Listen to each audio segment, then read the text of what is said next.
Welcome back to another episode of Who Should You Choose, the video series where I go through the prior videos, questions, and comments and help you with your HUT lineup decisions. Yesterday, we got the nominees released in Hockey Ultimate Team, and a lot of the questions are going to be pertaining to Team of the Year because it was a pretty drastic change from how prior years work. I just want to touch on those real quick in the little intro section.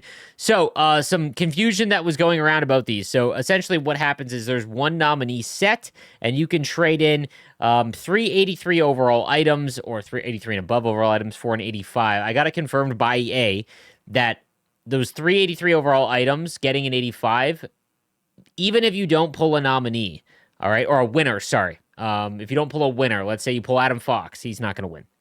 You pull Adam Fox, it is still worth what 85s are worth and worth what 383 overalls would be. So it is essentially their way of allowing players to take kind of a risk-free way of getting involved in the event, which I actually think is a good idea. However, there's a lot of people out there that are upset because they didn't pull who they think is going to win. Obviously, that's frustrating, but you have to understand this is completely risk-free. Again, according to EA. And if they screw me here, well, I don't know. My days might be numbered, all right? So you can, any of your 83 overalls, trade into that set. Now, a lot of people have asked, should I sell my tradable 83s? I would not buy any 83s from the market. I don't think that's worth it. I would rather just buy an 85 because why take the shot on getting something like trying to do a nominee pack? I would buy 85s for I can't give a price. It's so frustrating because I can't give a market price because the second I do, it's just going to jack up the market. So do the math. Go and look at what an 85 overall is going for, and then how much are 383s, and then see how the math works out, right? I personally just threw all of my 83 overalls in. I know a lot of people that sold their tradable 83s, which is probably the play. But in the back of my mind, I don't know what you're going to do with the coins because once Team of the Year comes out, we have no idea if 86s are going to be used, 87s. The only thing we know is that 83s and 85s will be, right? So I'm completely risk adverse. I'm not going to tell you guys to go do something because there's a risk involved. If I'm wrong, then, the Mikes in Indiana that, just work all day, come home, and they listen to me, and I'm wrong, and they just lost all of their collection. So I'm not going to do that. I apologize. I'm completely risk-averse when it comes to HUT. I'll give you the info on what is guaranteed, right? The other thing I want to touch on was, can you stack winners? So let's say you pull 4 Connor McDavids, all right? It appears that an 85 McDavid nominee card is worth 6 times what a normal 85 is. I don't know what that means, but I would assume it's worth 685 overalls, let's say. You can't stack them. So if you pull one winner, you pull Connor McDavid, getting 2 doesn't do you any good. It's just 1. And again, people might complain about that, but it's just like, it's completely risk-free. So if you got multiple Connor McDavids, it's like still fine. You've got an 85, which is the same value as 383s, right? So it's not done perfect, again, but it's not intended to like allow you to make like a free Team of the Year item. It's just a fun way to keep the entire player base involved and engaged. So I wanted to be clear on that. I'm getting a lot of questions also about Team of the Week sets because the first thing that you can do is you could trade in 80 or 81 overalls for an 83 and then do the set. Again, guys, because we don't know if it's 83s and 85s and 87s, like it's, like it's been a skip. There hasn't been every single overall has been used like prior years. There's a danger to that. If you want to risk it, the 81s I would trade in. The 80 overalls I wouldn't if you have a captain or a hologram item because the 80s are how you make tokens, and it's very cheap to do that. So, yeah. The last question, I'm sorry, I'm rambling before getting into the comments, but it's just what I've seen a ton of. Can you trade in Master Set player items for the winners? I have no idea. Judging on how the nominee cards work, I don't know. I don't see how, if Connor McDavid wins, how his X Factor isn't used because of the just absolutely egregious price to make Connor McDavid's X Factor card is. So I would assume his X Factor, but the trading in old MSPs, That's an old content team structure. This content team literally hates anything that the prior team did in the past. So they put their own flair on everything. Wouldn't surprise me if they don't. So McKinnon's like superstar card, his X factor. If McKinnon wins, I don't know if his supernatural card will be able to be traded in. I would put like 65% confidence that you will be able to trade master set player items in, but I don't know. It's not 100. So, that being said, let's get into the questions. Okay. My Four Nations choice for the community event was glitched. It would not let me choose a team at all, and I did scroll to the right of the screen, and it had a different buttons for the teams. It would not let me select one or leave the screen. I closed out of the game and came back.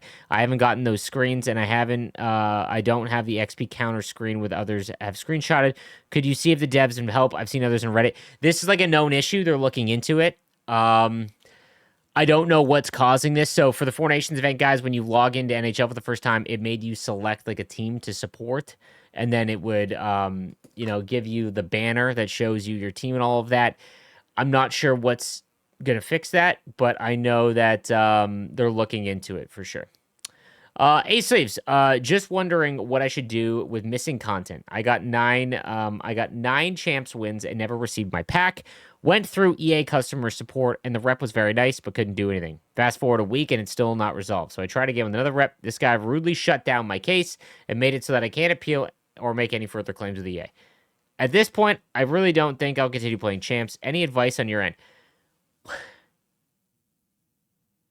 What?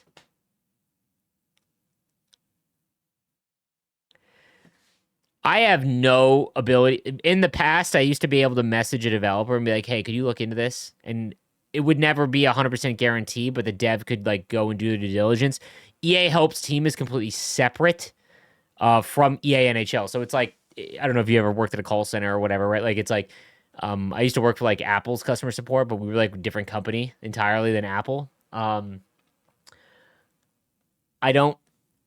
sucks, man. I can't message anyone on the content team to look in because they hate me. I feel bad, man. Tell you what, send me screenshots on Twitter.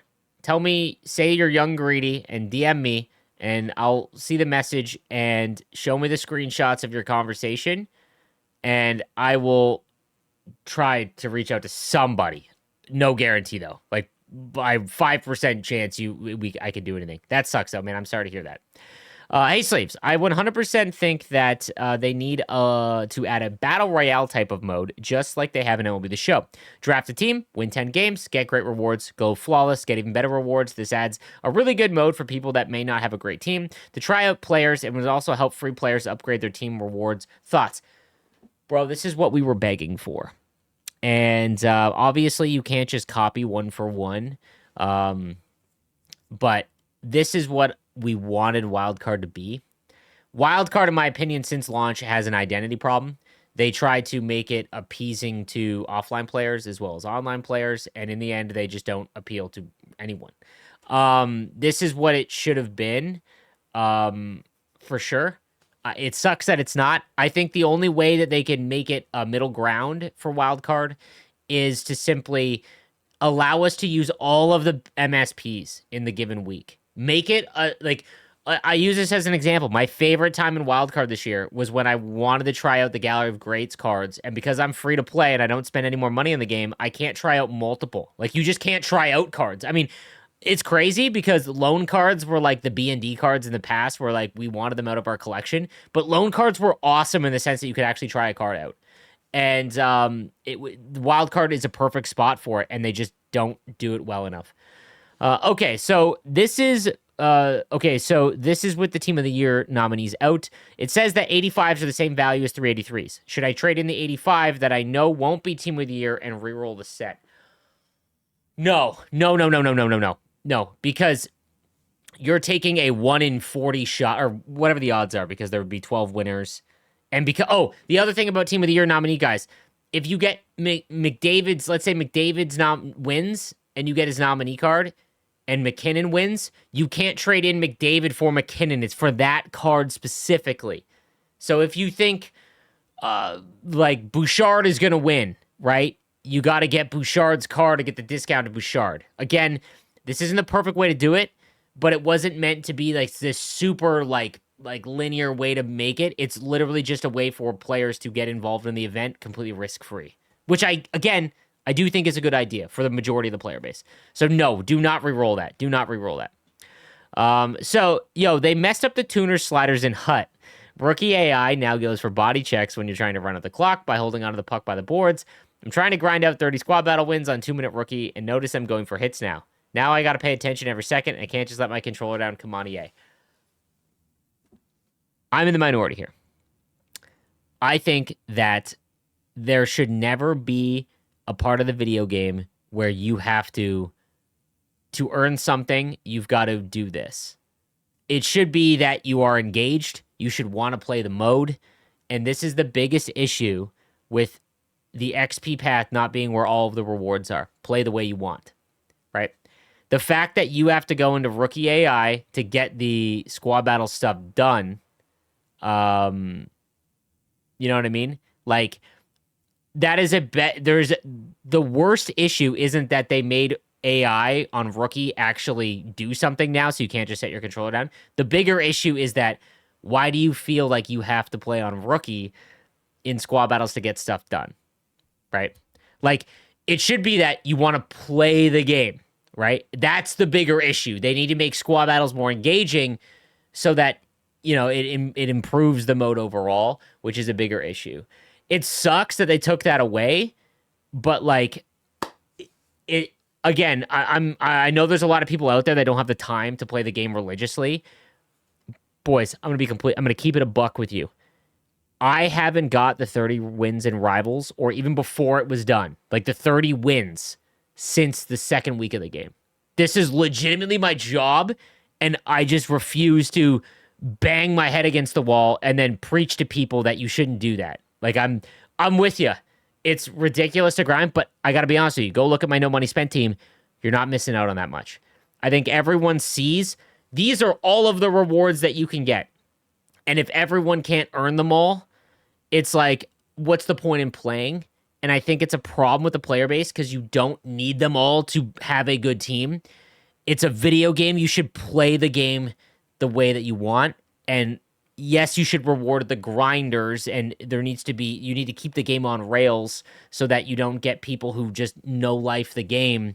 You got to keep it somewhat around, but progression has kind of done that, right? Progression has kind of done that. There's no 95s there is fantasy cards, but that's why fantasy is the best event. But it's a bigger issue. Like, the bigger issue is that why is squad battle so bad that your first thing about it is like, I gotta play on rookie squad battles, right? Like, you just want the packs, right? So that means that they need to put those packs in the XP path so that if you hate playing squad battles, you can just play Rivals. Play the way that you want, right? Bigger issue. But yes, they did remove that, it looks like. Can the nominee cards be stacked? No, that was what I was talking about earlier. You can't put 2 McDavids into the McDavid set and get 12x the thing. No, it does. From what I see. Should we trade in 80s and 81s in for 83s? This is the team of the week thing. I would not do 80s. If you were like, it is a risk. I want this to be able to be clipped. I'm not going to do that because I don't know if 81s, you can make the team of the week sets, guys. You can do this at any time. The team of the week sets don't go away, right? No, they're every week. They don't go away. So you could do this, and I guess technically you would miss out on the nominee cards. But all you're missing out on is like would be getting McDavid or McKinnon if you plan on making them. Does that make sense? So I don't know. Should I open all the packs I have saved for Team of the Year now to try and get the nominee cards, or wait until the actual Team of the Year cards come out? I originally thought that it would be better to open all of your packs right now because you have a better chance of pulling a nominee card than a Team of the Year card. I have seen my man Nippin' Biscuits. It was a tradition on my stream. Team of the Year would come out, and he would save 50 ultimate packs, the best packs that you could get in the game. He was a grinder, one of the better players. He would just grind champs all from the start of the game, all for Team of the Year. 3 years in a row, we did this. Didn't pull a single one. Your odds of pulling a Team of the Year are Almost nothing. Don't watch other creators. Don't go look on Reddit. That is a classic gambler showing their wins and not showing their 5,000 losses, right? However, those nominee cards are not in packs. They are only in the nominee specific packs, guys. So do not open your packs that you have saved. There's no point. You're not going to pull Team of the Year anyways. But if you have them saved, just go for that, right?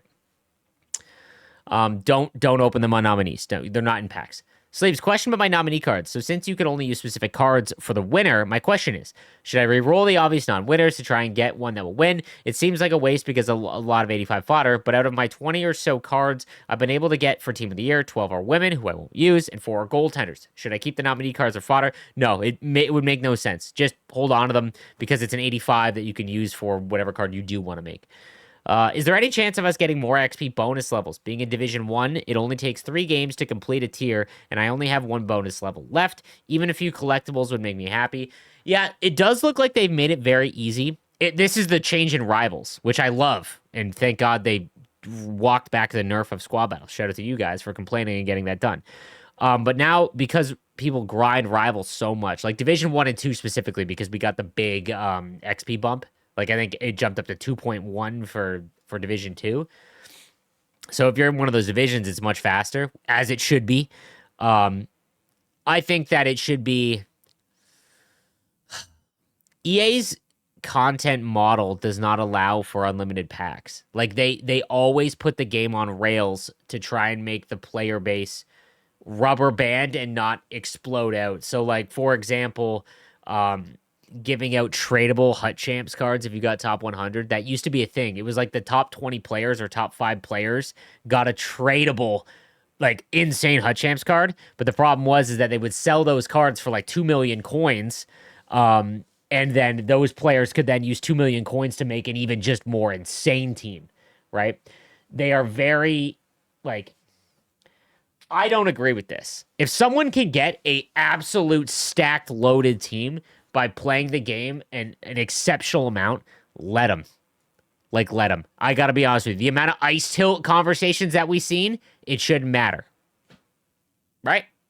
Then we'd all agree on that? Everyone that says that ice tilt is a thing, who cares if everyone has all 99s across the board? Right? If you play the game enough for it to be a second job, reward them with a team. You know? Like, yeah, I'm with you, because then the player that, like... If you're someone who doesn't grind the game nonstop and you get like a weekend away from the wife and kids, right? And you just play 8 hours a day like a degenerate, you know? I love that for you. You should be able to like just cruise right through. You know what I mean? Like, and they just keep it on rails. In MLB, they don't care. You can complete the XP path 20 times and you can get like insane pulls the whole time. It's great. Sleeves, long-time old-school player here. I managed to make 10 Team of the Year nominees. I got Hellebuck, Caprell, Kachuk, a PWHL player, and 6 copies of the same PWHL player. This can't just be bad luck, can it? There's been a lot of Reddit threads of people that have opened like over 100, and it does appear that like who seems to be the consensus like you would expect to win is like harder to pull, which I guess makes sense. Again, there's no risk here. That's the thing I need to hammer home, because people are upset they're not pulling the winners, right? There is risk to it. Or sorry, there's no risk to it. You're not losing anything. You're just getting a shot at it. So it sucks, but it is what it is. Hey man, I heard you talking about speed. All my forwards are 91 plus, and a few have wheels, but my defense was kind of slacking, so I chose Taves for my defense. I was wondering how you feel about that. Another reason I chose him was synergies. I needed them both because I'm like one off of like 3 synergies. Taves, in my opinion, is the best choice. I think that his ability combo and just card itself is the best one. So I just spent a ton on nominees. He got 3 Shesterkins, 3 Panarins, Yossi's, Kachuk, Makar. Hope with these doubles, triples are worth something. They're not. They're just 85s.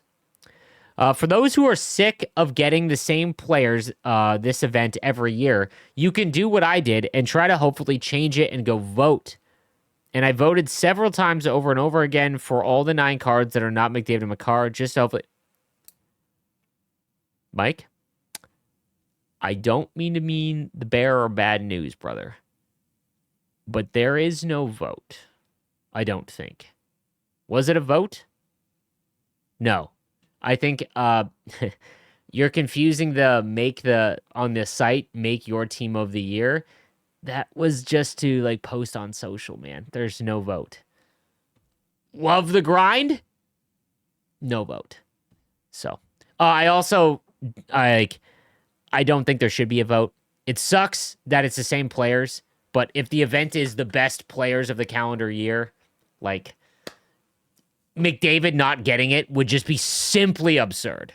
You know what I mean? 180 points in a calendar year is just, imagine it'd be like everyone's sick of McDavid Team of the Year cards. It's like here comes the Dano Chara. That would be I don't know. It would just lead to a lot of problems.